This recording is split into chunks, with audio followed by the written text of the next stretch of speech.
Hi, welcome to Neuroverse, a podcast hosted by Clara and Carolina, where we discuss all matters from neuroscience to philosophy and beyond. But today we're going to be discussing our year on Neuroverse. First of all, we'd like to thank everyone who's tuned in. It's been such an incredible year, and we never expected to have such an amazing reception to our ideas. Yeah, it's been such a fun year. We've explored so many topics, and we've really enjoyed interacting with you guys and improving and expanding our podcast, and also just learning a lot on the way. Mm-hmm. Yeah. Why don't we first start by reflecting on how Neuroverse came about to be? Yes. So Clara and I first met at the University of Edinburgh in our masters. We took a class together called Neural Dynamics, which is an amazing module. Yes, and it was taught by Matt Noland, our project supervisor, and also Ian Dugwood, who does some really cool research in systems neuroscience at the University of Edinburgh as well. So I remember one of our first conversations was on individuality. Mm-hmm. And as I actually mentioned in that episode, I had read an article about trees. Of course. Yeah, which is my favorite topic or thing. And how forests can sort of migrate when they detect signals of danger, and so how forests communicate, and whether or not this is comparable to neurons in a brain or just our brains at a systems level. And then you also started talking about things on a biochemistry level. Yeah, and also related to this episode that I saw from Quantum magazine about how they were philosophizing about what is an individual, in the sense that can an ocean be considered an individual? Where does it start and where does it end? And I think you said bacteria as well, and back down to the micro scale. Yeah. And well, that was a really fun convo. And then you suggested the idea of a podcast. I said, why not? Yeah, I was like, why don't we start a podcast together? I think that's so indicative of our personalities as well, because it's just you just going for things and me just going along with things. Yeah, no, I do remember you being that's great, but how do we do it? Yeah. And I was like, I don't know, but we'll figure it out. And now we're here. Yeah. I guess we did figure it out a little bit. Yeah, definitely. Still learning though. Anyways, then we started to just dive in with all the content, and we had so many topic ideas. Yeah. We still have a list of at least 100. Yeah, we do.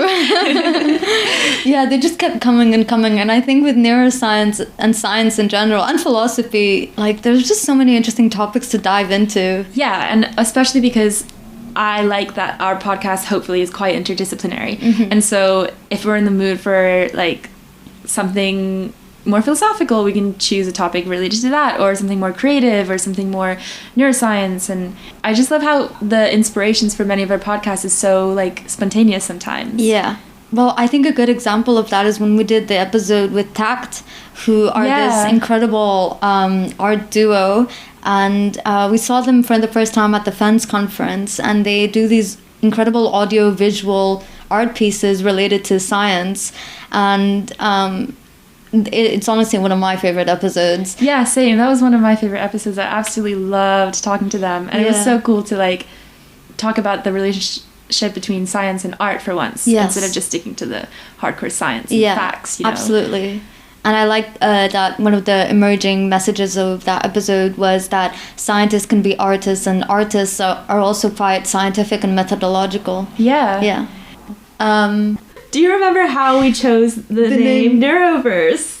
I do, because I remember what I initially wanted to call it. Yeah. I initially wanted to call it Tertulia, which is a Portuguese name for it's not conversations. It's more of philosophical, but not it doesn't necessarily have to be philosophical. It's a practice of people sitting down in a bar, in a lounge, in a cafe, and having interesting conversations, and that's just our name for it. It's Tertulia, and I think it's so beautiful how we have a name for it. Yeah, I think it is as well. Yeah. That speaks to the power of language, which is definitely something we will cover in an episode next year. Yeah. But then I remember, well, as I'm not Portuguese, something a bit more universal. Yes, so literally. Yeah.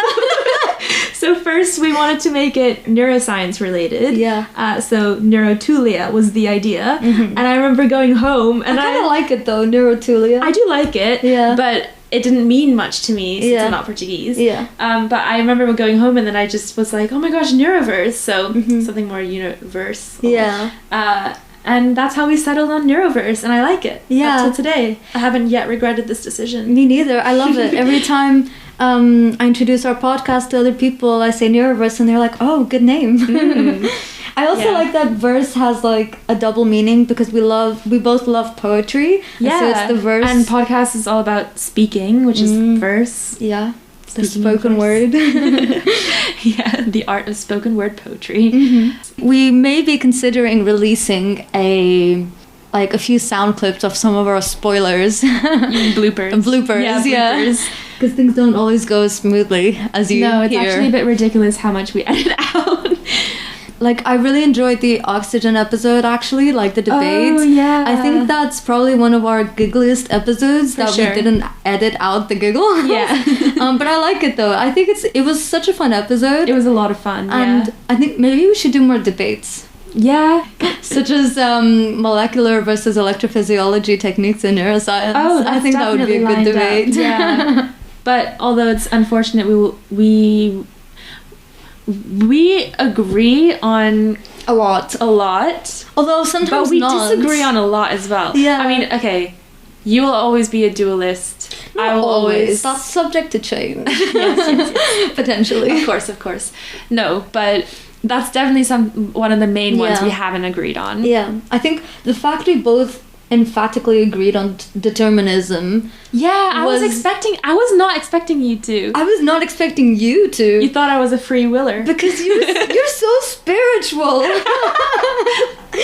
Well, I think it's because I really appreciate different ways of thinking and different ways of knowing, and I don't like to value any certain way over another too much. So even like science as a way of thinking, I don't like to put too much value on it. Yeah, I understand what you're saying, and I think that was also like a little bit of my love for the episode on scientific planes of understanding and also the art episode with tact, in that we really got to appreciate different disciplines and also art, which is so outside within the realm of science. And I listened to a podcast episode recently with Eric Howell in the Brain Inspired podcast, and he was talking about the importance of merging the humanities with science, and I think that's so true. The point I wanted to make with the free will versus determinism episode is that the fact we both emphatically agreed so much, I think it would have been more interesting if one of us was a hardcore free willer. That's what I'm trying to say. Yeah, I definitely agree. That's why... Because someone did say to me, that's a bit of a biased episode, and it's true. That's why I was saying earlier that if we do more debates, then we have to either choose sides. Like the oxygen one, we chose sides beforehand. I was very prepared to argue my case. But so was I. But I think those sides were chosen because I personally kind of did believe what I was saying, you know? Yeah. I've always had this issue with oxygen. And also because it's not really a belief on how the world works. Yeah. Like, I mean, I guess, I was just thinking, like, I swear we actually disagree on a lot, but then somehow in Neuroverse we always agree. I think what happens is we usually start off with our own ideas of things that we've read, and then as we discuss it, we realize that either there are flaws in our logic, or either there's a way that both of our ideas can somehow coexist. Yes. Yeah, I think it's pretty easy to make ideas coexist. Yeah, and I think, that's healthy. That's what humans should do in order to be able to coexist, is to discuss ideas and then kind of come to a middle term. As long as you're not afraid of posing a contradictory point of view to probe an idea, you know? Yeah. Like oxygen. That was very uncalled for, Carolina. It was unnecessary. No, but necessary. Yeah. Exactly what I'm... Yeah. Definitely. No, I know. I was kidding. Also, I remember when we decided on...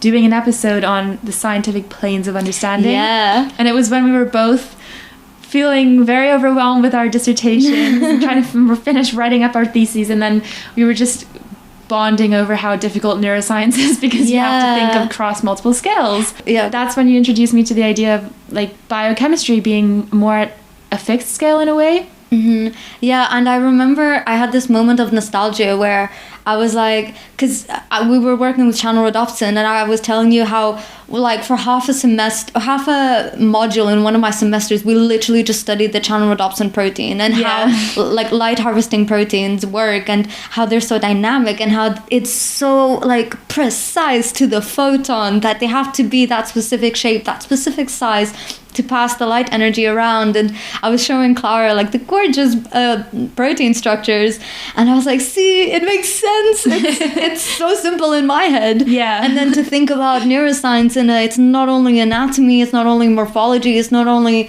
like dynamics, it's everything. It's philosophical too. And like, you need to focus on one thing, but then also keep in mind that everything else is also there, like the dynamics with the system, or if you shift your perspective, everything might be basically completely different. Yeah. And also, another problem I was having is I was getting so sucked into the hardcore science of it, in terms of, like, you know, I got these EPSPs, what does it mean? And then my supervisor was trying to encourage me, being like, so what? Like, what's the bigger question? Like, why do we care about this? And I was like, well, you know, memory and, like, spatial cognition. He was like, so what? And it was really forcing me to get out of the science and into the philosophy and relate everything and make it, I guess, meaningful. But I think it's so easy to just get sucked into the science and forget the bigger pictures. Yeah, but so important to remember the bigger picture, because it guides your thinking. Mm-hmm. But it is kind of cool that in neuroscience you can do that and be like, so I found a specific type of neuron that acts this way when this happens. Oh my gosh, it's in charge of memory, maybe. Obviously, don't do that. But you have, like, the possibility to kind of speculate to a certain level. Yeah. But which anyways, is cool. Yeah, very cool. But that was also our most popular episode to date. Yeah, absolutely. Like, by far. Yeah, by far. So I'm glad everyone enjoyed that, hopefully. Yeah. Another thing that I really enjoy about our podcast, and that came about quite spontaneously, is I feel like there have been a lot of underlying themes that have just arisen throughout. And so for me, one of the things that I found really interesting that came across in the mycelium episode and in the Understanding the World Through Physics episode with Lisa is that there's a sense of unity in the laws of the universe. So, for example, when we were comparing statistics about the universe versus the morphology of neurons, we realized how similar everything was in terms of dimensions. And also, when we were looking at mycelium, we realized that the direction the mycelium were growing was related to voltage and calcium signaling, and that related so much to neurons in the way that human quote-unquote intelligence works. And so we compared it to plant intelligence and fungi intelligence, and I just think it's so cool how there are these underlying laws of the universe that are quite unconnected if you're sucked into your own areas, such as fungi. But then if you take the time to talk to other areas, you realize how everything is connected. And this also relates to the noise episode with the 1/f function, and that you mentioned it's present everywhere in terms of the ocean and the stock market and noise in the brain. And isn't that insane? Yeah, exactly. And one of our objectives in Neuroverse was to connect the dots between different areas of knowledge and between episodes. And so I'm glad we have come to, like, certain constant realizations that we always come back to. I feel like this is almost like a step towards a unified theory of everything. Like, if we can, like, put all of these laws together, maybe it's 1/f, who knows? That's good. Idealistic frame of mind to keep. But I don't know, I just thought it was cool. I was also going to say that another related but completely contrasting idea that at least I always come back to, which we also discussed with Lisa, is that humans are pattern seekers, that humans like to look for patterns in everything. And so this is important to bear in mind, because even though we're saying, oh, like, look at the trees, look at the mushrooms, like, they act the same as the stars. Yeah. But also, we are human after all, and maybe this is just the way that we like to think about the world through patterns and categorizing things and seeing patterns.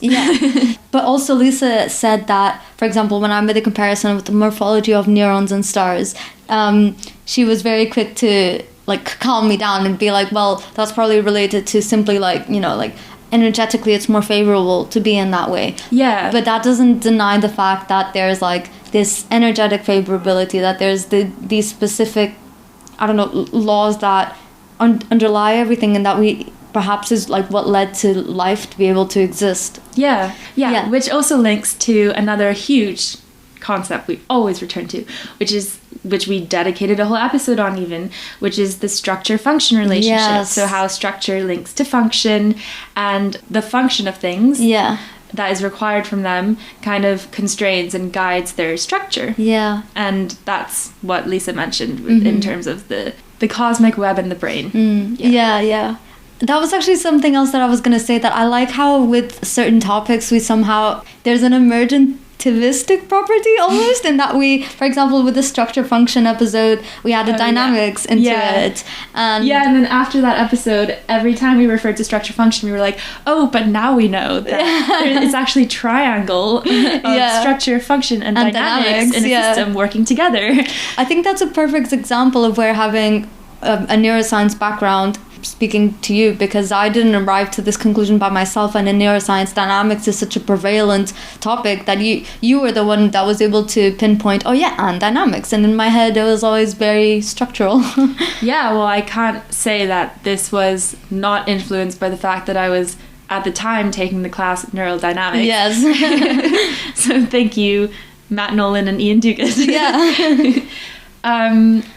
So other than Tact and Lisa, who we mentioned, having them on the podcast and how much we enjoyed the episodes, we had a bunch of other really interesting guest speakers as well. We did an episode on the mind-muscle connection with Jubilant Amalendran. Mm-hmm. We also did an episode on the philosophy of machine learning with Alex Muknuk. And on cross-modal plasticity with Joanna Jansu. And neurogenesis with Carlotta Barelli. And then communicating neuroscience in the 21st century with Dr. Ginger Campbell, which was pretty exciting because it was great to talk to another neuroscience podcaster. Yeah. And we also did methodologies of neuroscientific investigations, a philosophical perspective with Shubham Ganguly, where it was really fun to explore different neuroscientific methodologies. Yeah. And then most recently with Olivia Surley on dating apps, the architects of contemporary relationships. So firstly, we want to say thank you so much to all of our guest speakers for joining us and opening our minds, because a lot of the episodes we did that we just said were a bit different and a bit outside of our normal neuroscience range, I think. Yeah, absolutely. It's fun deep diving into different areas that we're comfortable with. Yeah. And getting another perspective on it. Mm-hmm. Yeah. And I'm sure you've all had your Spotify Wrapped for the year if you're on Spotify, and so did we in our podcast. and we were pleasantly surprised by some of the statistics. Like we created apparently 829 minutes of new content, which is more than 95% of other creators in the science podcast category. Yeah, which is pretty cool. And we also reached 46 countries, with the top 5 being the UK, Singapore, Portugal, United States, and Germany. So thank you all for tuning in. Our podcast was also in the top 5% of the most shared globally. So thank you anyone who shared our podcast. And please keep doing so. Yeah. We were the top 10 podcast for 147 fans and the top 5 for an additional 103 fans. So thank you so much. We really appreciate all the support, and keep sharing the love for science and neuroscience with your friends. Going back to our episodes and running themes, I think another really cool running theme that sprung from our episodes was mindfulness. So our episode on silence in the age of noise, our episode on breathing, the brain, being, our episodes on sleep, on the polyvagal theory and yoga. I really liked in all of the episodes a lot of the focus on autonomic versus non-autonomic functions, and how potentially we have a control of external stimuli, which completely contradicts our episode on color, where we say that we're a vessel to our sensations. Yeah. And our episode on free will and determinism. Yes. But from a day-to-day perspective, for our well-being, I think it's good to have this perspective that you have control of this one specific moment, of this one specific breath, and that meditative approach to life. Well, it's also complementary in a way, because even if also beliefs subject to change, let's put that in there. Yes. But even if the colors we see and the sounds we hear, even if we can't control what's incoming, the mindfulness aspect is the fact that we can develop a sense of control from the top down. Yeah. So it is complementary, actually, that mindfulness in the sense of top-down control of our inputs can help us live a better life. Mm-hmm. Yeah. Yeah. I really like that this topic was touched on throughout our podcast as well. And just in general, that like we had the freedom to just choose the topics that interest us. And it's been such a privilege to be able to rant and talk about random things that I love, like the hippocampus is a brain region, and computational units in the brain, and evolution. Yeah, evolution. I have to say, there's a reason it was the second episode. Yeah. Yeah. Yeah, I think we need to do another one on evolution. Yeah, I think there's also been a couple of episodes that we've definitely said, oh, we'll do a follow-up episode because there's so much more to be said. Yeah. Including our first one ever, individuality. Yeah. Two other episodes that I really enjoyed was free will versus determinism and whether consciousness equals memory. I have a particular fondness for the philosophical episodes. I love philosophy, and yeah, like you said, doing this podcast and having the freedom to deep dive into these topics is such a privilege, and I really enjoy discussing it. Yeah, definitely. So now about our future plans. Yeah. What's going to be happening in the next year? Yeah, we have so many exciting plans that we can't wait for you all to tune in to.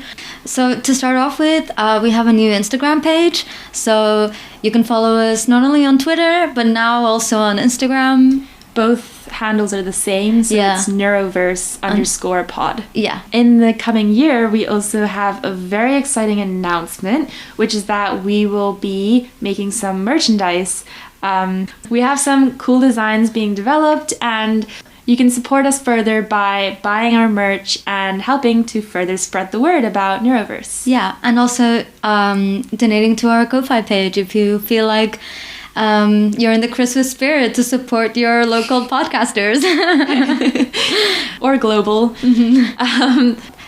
We have very exciting guests lined up. And we're always looking for collaborators, or if you want to advertise or fund us, do reach out. You can send us an email or reach out through our social media on Twitter or Instagram.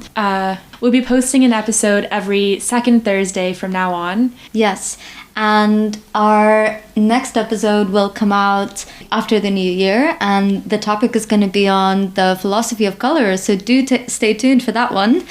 We can't wait for everything to come in the new year, and thanks again so much for your support in the past year. We're looking forward to yet another full year of Neuroverse. Yes. So yeah, I hope you enjoyed this outtake and our thoughts and how Neuroverse started. And we really appreciate everyone who's listened.